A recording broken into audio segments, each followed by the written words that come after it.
Good morning, everyone. Hope you're all doing great today. We have line 5, the 64, on the docket, as well as some review of hip rolling, slicing, pulling and drawing, and a bit of work with those classic circles to press that we use everywhere in both lead TaiJi and for Boy Points the Way in Liang style Bagua. So fun lesson. The camera was a bit glitchy and I lost the middle third of my footage today, my first shoot through. So I have done some reshoots and tried to splice. I think the audiobook is pretty close to lined up. Again, I'm sorry for any jumping around, but you know, we do what we can. Take care of yourselves and I hope you enjoy the video. In a heat reservoir, then I'll make the return air bubble through it. That way I don't have to worry about when the air comes in, and I won't have to deal with sudden temperature changes in the rover. Right. When the Vicodin wore off, my back hurt even more than before. I'm going to need to take it easy. I can't just pop pills forever. So I'm taking a few days off from heavy labor. To that end, I made a little invention just for me. I took Johansson's cot and cut out the hammock. Then I draped spare hab canvas over the frame, making a pit inside the cot with extra canvas around the edges. Once I weighed down the excess canvas with rocks, I had a watertight bathtub. It only took 100 liters to fill the shallow tub. Then I stole the pump from the water reclaimer. I can go quite a while without the water reclaimer operating. I hooked it up to my RTG water heater and put both the input and output lines into the tub. Yes, I know this is ridiculous, but I hadn't had a bath since Earth, and my back hurts. Besides, I'm going to spend 100 sols with the RTG anyway. A few more won't hurt. That's my bullshit rationalization, and I'm sticking with it. It took 2 hours to heat the water to 37 degrees Celsius. Once it did, I shut off the pump and got in. Oh, man. All I can say is, Why the hell didn't I think of this before? Log entry. Sol 207. I spent the last week recovering from back problems. The pain wasn't bad, but there aren't any chiropractors on Mars, so I wasn't taking chances. I took hot baths twice a day, lay in my bunk a lot, and watched shitty 70s TV. I've already seen Lewis's entire collection, but I didn't have much else to do. I was reduced to watching reruns. I got a lot of thinking done. I can make everything better by having more solar panels. The 14 panels I took to Pathfinder provided the 18 kilowatt hours that the batteries could store. When traveling, I stowed the panels on the roof. The trailer gives me room to store another 7. Half of its roof will be missing because of the hole I'm cutting in it. This trip's power needs will be driven by the oxygenator. It all comes down to how much power I can give that greedy little bastard in a single sol. I want to minimize how often I have days with no travel. The more juice I can give the oxygenator, the more oxygen it'll liberate, and the longer I can go between those air sols. Let's get greedy. Let's say I can find a home for 14 more panels instead of 7. Not sure how to do that, but let's say I can. That would give me 36 Pirate Ninjas to work with, which would net me 5 sols of oxygen per air sol. I'd only have to stomp once per 5 sols. That's much more reasonable. Plus, if I can arrange battery storage for the extra power, I could drive 100 kilometers per sol. Easier said than done, though. That extra 18 kilowatt hours of storage will be tough. I'll have to take 2 of the HAB's 9 kilowatt hour fuel cells and load them onto the rover or trailer. They aren't like the rover's batteries. They're not small or portable. They're light enough, but they're pretty big. I may have to attach them to the outside hull, and that would eat into my solar cell storage. 100 kilometers per sol is pretty optimistic, but let's say I could make 90 kilometers per sol, stopping every 5th sol to reclaim oxygen. I'd get there in 45 sols. That would be sweet. In other news, it occurred to me that NASA is probably shitting bricks. They're watching me with satellites and haven't seen me come out of the hat for 6 days. My back better, it was time to drop them a line. I headed out for an EVA. This time, being careful while lugging rocks around, I spelled out a Morse code message. Injured back. Better now. Continuing rover mods. That was enough physical labor for today. I don't want to overdo it. Think I'll have a bath. Log entry. Sol 208. Today it was time to experiment with the panels. First, I put the HAB on low power mode. No, lights, all non-essential systems offline, all internal heating suspended. I'd be outside most of the day anyway. Then I detached 28 panels from the solar farm and dragged them to the rover. I spent 4 hours stacking them this way and that. The poor rover looked like the Beverly Hillbillies truck. Nothing I did worked. The only way to get all 28 on the roof was to make stacks so high they'd fall off the first time I turned. If I lashed them together, they'd fall off as a unit. If I found a way to attach them perfectly to the rover would tip. I didn't even bother to test. It was obvious by looking, and I didn't want to break anything. I haven't removed the chunk of hull from the trailer yet. All right. Half the hull. External hip rotation on the right side. If I left it in place, I could have 4 stacks of 7 cells. That would work fine. It's just 2 rovers worth of what I did for the trip to Pathfinder. Problem is, I need that opening. The regulator has to be in the pressurized area, and it's too big to fit in the unmodified rover. Plus which, the oxygenator needs to be in a pressurized area while operating. I'll only need it every 5 sols, but what would I do on that sol? No, the hole has to be there. As it is, I'll be able to stow 21 panels. I need homes for the other 7. There's only one place they can go. The sides of the rover and trailer. One of my earlier modifications was saddlebags draped over the rover. One side held the extra battery, stolen from what is now the trailer, while the other side was full of rocks as counterweight. I won't need the bags this time All right, around. other side. I can return the second battery to the trailer from whence it came.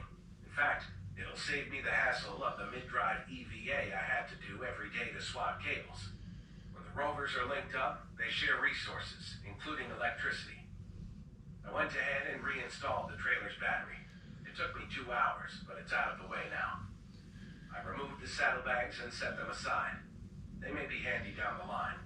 If I've learned one thing from my stay at Club Mars, it's that everything can be useful. I had liberated the sides of the rover and the trailer. After staring at them for a while, I had my solution. I'll make L brackets that stick out from the undercarriages with the hooks facing up. 2 brackets per side to make a shelf. I can set panels on the shelves and lean them against the rover. Then I'll lash them to the hull with homemade rope. There'll be 4 shelves total, 2 on the rover and 2 on the trailer. If the brackets stick out far enough to accommodate 2 panels, Figure I can 8. store 8 additional panels that way. That would give me 1 more panel than I'd even planned for. I'll make those brackets and install them tomorrow. I would have done it today, but it got dark. And I got lazy. Log entry. Sol 209. Cold night last night. The solar cells were still detached from the farm, so I had to leave the hab in low power mode. I did turn the heat back on. I'm not insane, but I set the internal temperature to 1 degree Celsius to conserve power.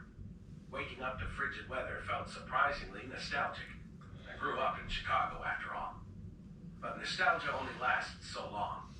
I vowed to complete the brackets today so I can return the panels to the farm.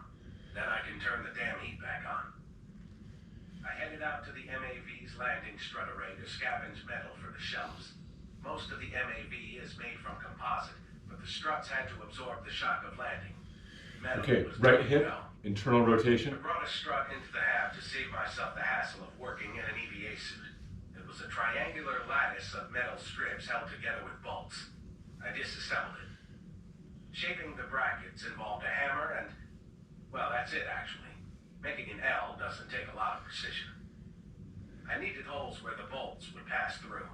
Fortunately, my Pathfinder murdering drill made short work of that task. I was worried it would be hard to attach the brackets to the rover's undercarriage, but it ended up being simple. The undercarriage comes right off. After some drilling and bolting, I got the brackets attached to it and then mounted it back on the rover. I repeated the process for the trailer. Important note, the undercarriage is not part of the pressure vessel. The holes I drilled won't let my air out. I tested the brackets by hitting them with rocks.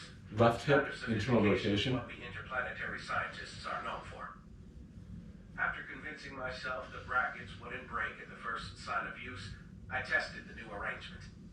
2 stacks of 7 solar cells on the roof of the rover, another 7 on the trailer, then 2 per shelf. They all fit. After lashing the cells in place, I took a little drive. I did some basic acceleration and deceleration, turned in increasingly tight circles, and even did a power stop. The cells didn't budge. 28 solar cells, baby, and room for one extra. After some well-earned fist pumping, I unloaded the cells and dragged them back to the farm.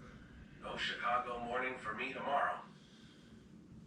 Log entry, Sol 211. I am smiling a great smile. The smile of a man who fucked with his car and didn't break it. I spent today removing unnecessary crap from the rover and trailer. I was pretty damn aggressive about it. Okay, figure eights. Space inside the pressure vessels is at a premium. The more crap I clear out of the rover, the more space there is for me. The more crap I clear out of the trailer, the more supplies I can store in it, and the less I have to store in the rover. First off, each vehicle had a bench for passengers. Bye.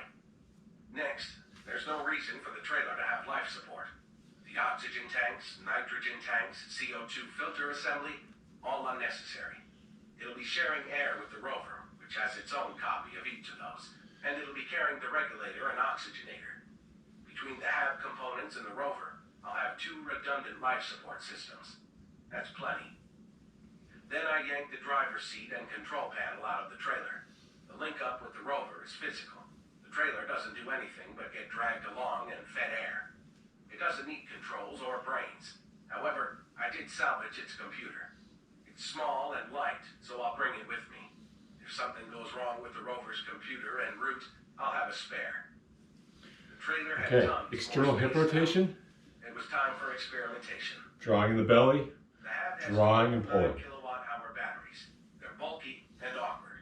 Well, I found a way to get the first battery out of the way enough to let the second battery in. Yes, we can. They eat up External the hip front half of rotation. the trailer. If I hadn't cleared the useless shit out earlier today, I'd never have gotten them both in.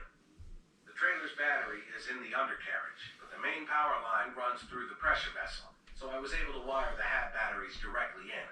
No small feat in the damn EVA suit. A system check from the rover showed I had done the wiring correctly. This may all seem minor, but it's awesome. It means I can have 29 solar cells and 36 kilowatt hours of storage. I'll be able to do my 100 kilometers per day after all. 4 days out of 5 anyway. According to my calendar, the Hermes resupply probe is being launched from China in 2 days, if there were no delays. If that screws up, the whole crew will be in deep shit. I'm more nervous about that than anything else. I've been in mortal danger for months. I'm kind of used to it now, but I'm nervous. Now slicing. Dying would suck, but my crewmates dying would be way worse. And I won't find out how the launch went till I get to Schiaparelli. Good luck, guys. Chapter 19. Hey, Melissa, said Robert. Am I getting through? Can you see me? Loud and clear, babe, said Commander Lewis. The video link is solid. They say I have 5 minutes, Robert said. Better than nothing, Lewis said. Floating in her quarters, she gently touched the bulkhead to stop drifting. It's nice to see you in real time for a change. Yeah, Robert smiled. I can hardly notice the delay. I gotta say, I wish you were coming home. Lewis sighed. Me too, babe. Don't get me wrong, Robert quickly added. I understand why you're doing all this. Still, from a selfish point of view, I miss my wife. Hey, are you floating? Huh? Lewis said. Oh, yeah. The ship isn't spinning right now. No centripetal gravity. Okay. Why not? Roll. Because we're docking with the TaiJi Shen in a few days. We can't spin while we dock with things.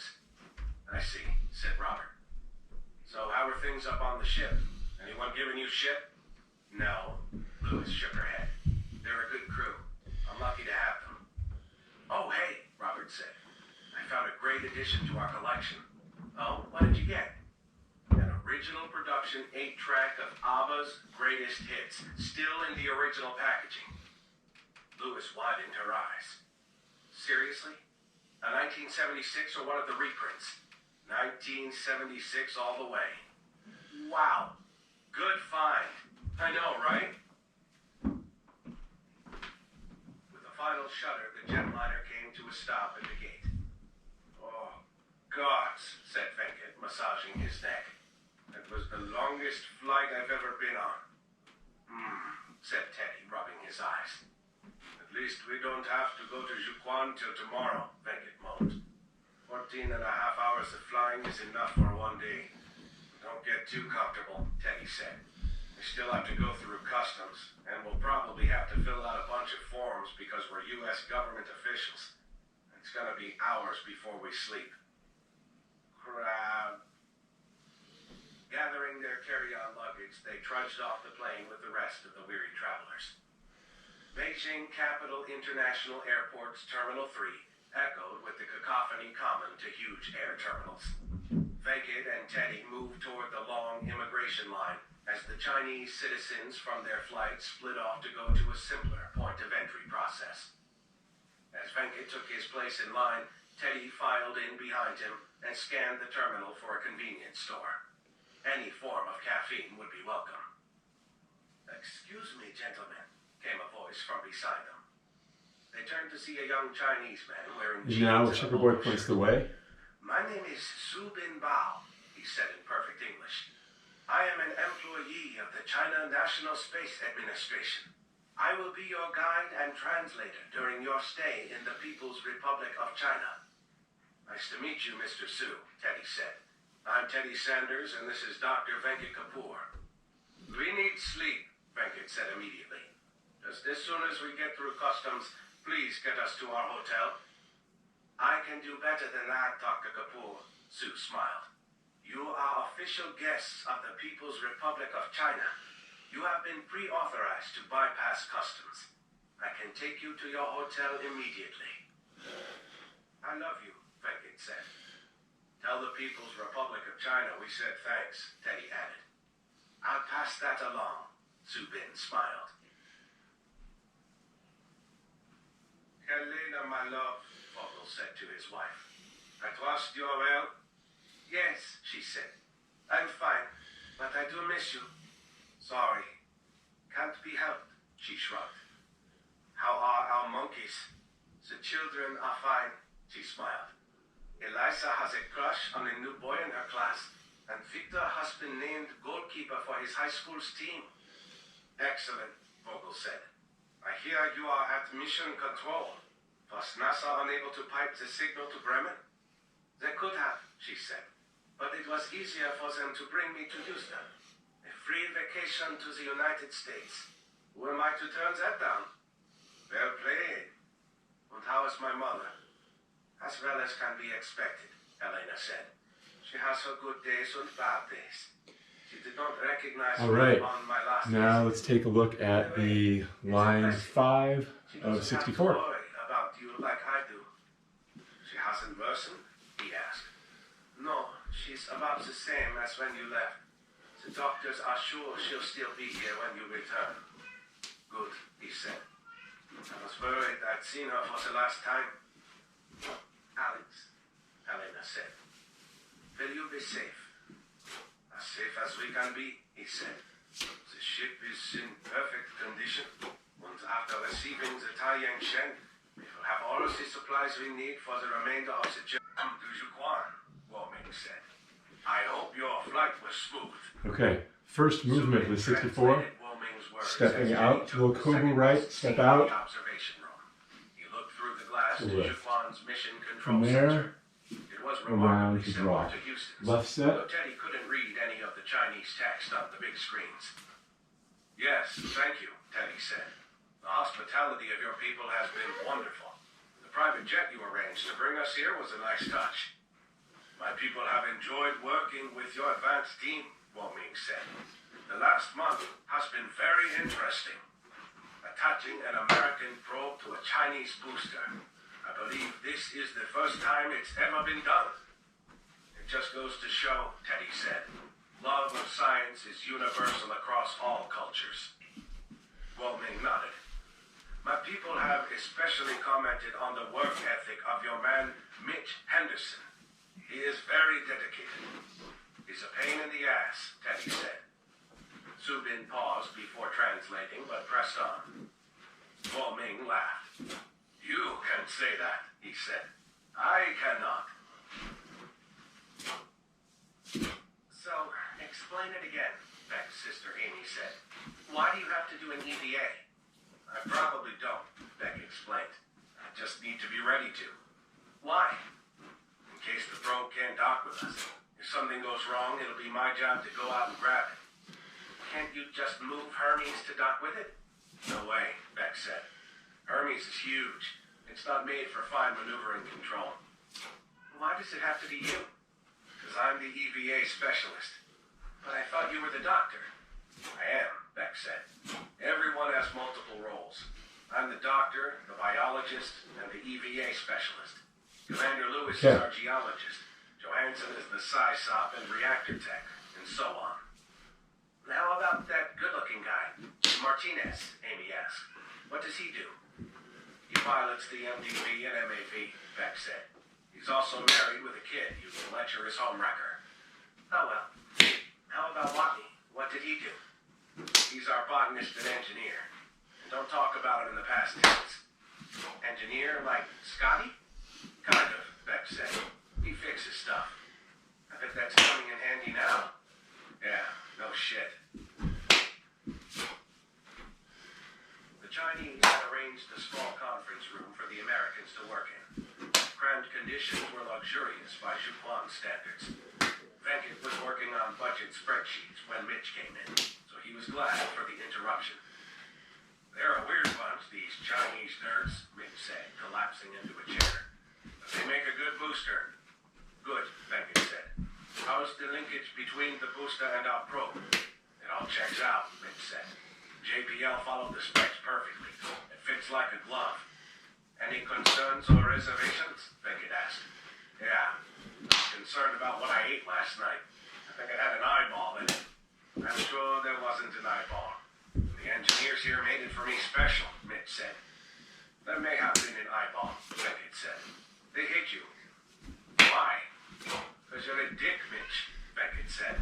A total dick. To everyone. Fair enough. So long as the probe gets to Hermes, they can burn me in effigy for all I care. Wave to Daddy, Marissa said, waving David's hand at the camera. Wave to Daddy. He's too young to know what's going on, Martinez said. Just think of the playground cred he'll have later in life, she said. My dad went to Mars. What's your dad do? Yes, I'm pretty awesome, he agreed. Marissa continued to wave David's hand at the camera. David was more interested in his other hand, which was actively engaged in picking his nose. So, Martinez said, you're pissed. You can tell, Marissa asked, and tried to hide it. We've been together since we were 15. I know when you're pissed. I ate last night. I think it had an eyeball in it. I'm sure there wasn't an eyeball. The engineers here made it for me special, Mitch said. There may have been an eyeball, Beckett said. They hate you. Why? Because you're a dick, Mitch, Beckett said. A total dick. To everyone. Fair enough. So long as the probe gets to Hermes, they can burn me in effigy for all I care. Okay, so we have the... Wave to Daddy, Marissa said, waving David's hand at the camera. Wave to Daddy. He's too young to know what's going on, Martinez said. Just think of the playground cred he'll have later in life, she said. My dad went to Mars. What's your dad do? Yes, I'm pretty awesome, he agreed. Marissa continued to wave David's hand at the camera. David was more interested in his other hand, which was actively engaged in picking his nose. So, Martinez said, you're pissed. You can tell, Marissa asked. I tried to hide it. We've been together since we were 15. I know when you're pissed. You volunteered to extend the mission 533 days, she said. Asshole. Yeah, Martinez said. I figured that'd be the reason. Your son will be in kindergarten when you get back. He won't have any memories of you. I know, Martinez said. I have to wait another 533 days to get laid. So do I, he said defensively. I have to worry about you that whole time, she added. Yeah, he said. Sorry. She took a deep breath. We'll get past it. We'll get past it, he agreed. Welcome to CNN's Mark Watney report. Today we have the Director of Mars Operations, Venkat Kapoor. He's speaking to us live via satellite from China. Dr. Kapoor, thank you for joining us. Happy to do it. Okay. So, Dr. Kapoor, We have now tell us about the TaiJi. Why go to China to launch a probe? Why not launch it from the U.S.? Hermes isn't going to orbit Earth, Venkat said. From here, It's just passing by on its way to reach. Mars, and its velocity is huge. We need a booster capable of not only escaping Earth's gravity, but matching Hermes' current velocity. Only the TaiJi has enough power to do that. Tell us about the probe itself. It was a rush job, Venkat said. JPL only had 30 days to put it together. They had to be as safe and efficient as they could. It's basically a shell full of food and other supplies. It has a standard satellite thruster package for maneuvering, but that's it. And that's enough to fly to Hermes? TaiJi will send it to Hermes. The thrusters are for fine control and docking. And JPL didn't have time to make a guidance system, so it'll be remote controlled by a human pilot. Who will be controlling it? Kathy asked. The Ares 3 pilot, Major Rick Martinez. As the probe approaches Hermes, he'll take over and guide it to the docking port. And what if there's a problem? Hermes will have their EVA specialist, Dr. Chris Beck, suited up and ready the whole time. If necessary, he will literally grab the probe with his hands and drag it to the docking port. Sounds kind of unscientific, Kathy laughed. You want unscientific? Venkat smiled. If the probe can't attach to the docking port for some reason, Beck will open the probe and carry its contents to the airlock. Like bringing in the groceries, Kathy asked. Exactly like that, Venkat said. And we estimate it would take 4 trips back and forth. But that's all in edge case. We don't anticipate any problems with the docking process. Sounds like you're covering all your bases, Kathy smiled. You have to, Venkat said. If they don't get those supplies, well, they need those supplies. Thanks for taking the time to answer our questions, Kathy said. Always a pleasure, Kathy. okay. Johansson's father fidgeted in the chair, unsure what to say. After a moment, he pulled a handkerchief from his pocket and mopped sweat from his balding head. What if the probe doesn't get to you? He asked. Try not to think about that, Johansson said. Mother is so worried she couldn't even come. I'm sorry, Johansson mumbled, looking down. She can't eat, she can't sleep, she feels sick all the time. I'm not much better. How can they make you do this? They're not making me do it, Dad. I volunteered. Why would you do that to your mother? He demanded. Sorry, Johansson mumbled. Watley's my crewmate. I can't just let him die. He sighed. I wish we'd raised you to be more selfish. She chuckled quietly. How did I end up in this situation? I'm the district sales manager of a napkin factory. Why is my daughter in space? Johansson shrugged. You were always scientifically minded, he said. It was great. Straight A student, hanging around nerdy guys too scared to try anything. No wild side at all. Every father's dream daughter. Thanks, Dad. But then you got on a giant bomb that blasted you to Mars. And I mean that literally. Technically, she corrected. The booster only took me into orbit. It was the nuclear-powered ion engine that took me to Mars. Oh, much better. Dad, I'll be all right. Tell Mom I'll be all right. What good will that do? He said. She's going to be tied up in knots until you're back home. I know, Johansson moaned. Okay, next up. What? But what? I won't die. I really won't. Even if everything goes wrong. What do you mean? Johansson furrowed her brow. Just tell Mom I won't die. How? I don't understand. I don't want to get into the how, Johansson said. Look, he said, leaning toward the camera. I've always respected your privacy and independence. I never tried to pry into your life. Never tried to control you. I've been really good about that, right? Yeah. So in exchange for a lifetime of staying out of your business, let me nose in just this once. What are you not telling me? He fell silent for several seconds.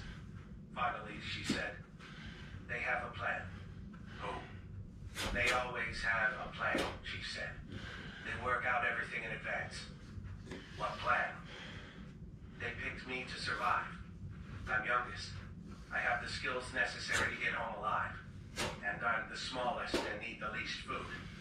What happens if the probe fails, Beth? Her father asked. Everyone would die but me, she said. They'd all take pills and die. They'll do it right away so they don't use up any food. Commander Lewis picked me to be the survivor. She told me about it yesterday. I don't think NASA knows about it. The supplies would last until you got back to Earth. No, she said. We have enough food left to feed 6 people for a month. If I was the only one, it would last 6 months. With a reduced diet, I could stretch it to 9. But it'll be 17 months before I get back. Jesus stuff. How would you survive? The supplies won't be the only source of food, she said. He widened his eyes. Oh my God. Just tell Mom the supplies will last, okay? American and Chinese engineers cheered together at Jiuquan Mission Control. The main screen showed TaiJi's contrails wafting in the chilly Gobi sky. The ship, no longer visible to the naked eye, pressed onward toward orbit. Its deafening roar dwindled to a distant rumbling thunder.